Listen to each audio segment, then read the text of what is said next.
Well, more and more young adults are dropping out of church. According to a recent study, 66% have stopped attending.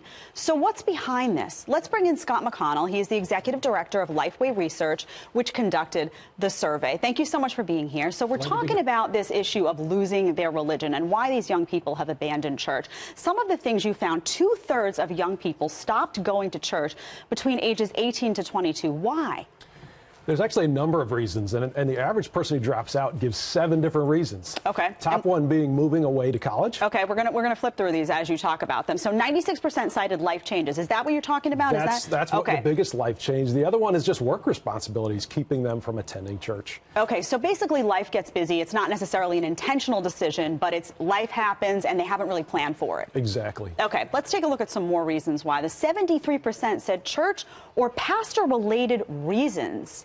And that comes into things like not feeling connected with people at church. I mean, that's an important part of church life. But we also see that when they don't agree with some of the social and political views of the church, that's another reason to disconnect. One thing I read that was interesting is some said that they felt judged, that there was a judgmental element, which is a really interesting facet of that. That's a big factor that kind of weaves through both the political piece as well as just other decisions they're making in life. If they're feeling disapproval from the church when they pick a job and when they pick a spouse, that's going to weigh on whether they want to stick around. Okay, so let's move on to 70% cited religious, ethical, or political beliefs. Now, that just means what? The social issues, or they're finding themselves out of line with where the church is standing on. What issues in particular are we looking at? It tends to be more on the political and social end. Honestly, it's only around 10% or so are actually no longer believing in God or the real fundamental beliefs of the church.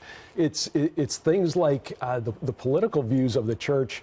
And when they feel like they're not being accepted, they're not being welcomed, if they have some different views, then they're going to be stepping away. Okay, and last one we have is 63% said student and youth ministry reasons. What's that about? So this is a new section of the survey because we've done this survey 10 years ago, and a lot of the factors stayed the same.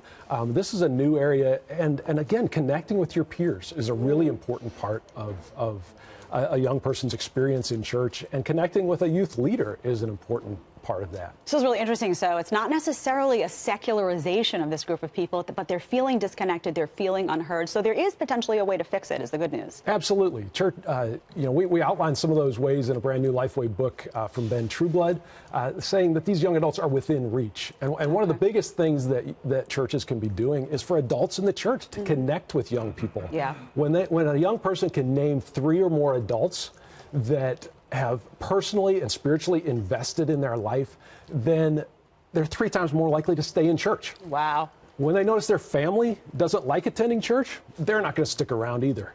And so we see some of those patterns in their lives that the church can actually be doing something about, and their own family can do something. Well, thank you so much, Scott. I really appreciate it. Really appreciate your perspective.